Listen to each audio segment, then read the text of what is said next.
How to stop verification required on App Store. In today's video, we're going to tackle an issue that many of you have been faced, verification required on the App Store.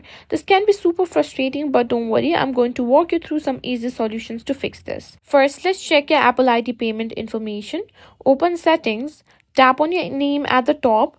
Now simply go to Media and Purchases and go to Manage Payments. If you see an alert or outdated payment method, just tap Edit to update it.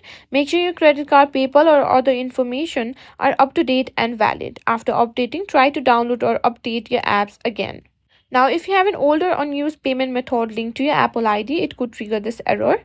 Just go to Payment and Shipping, and under the Payment Methods sections, tap Edit next to the old payment methods. Select Remove to delete any unnecessary or expired payment options. After removing old payment method, try signing out and signing back into your Apple ID. Sometimes a simple sign out and sign in process can fix the verification required issue. Just scroll down and tap on sign out, and after that sign back in again.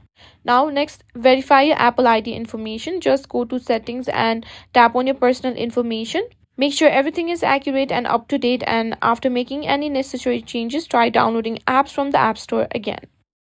And there you go. That's how you can fix the verification required error on the App Store.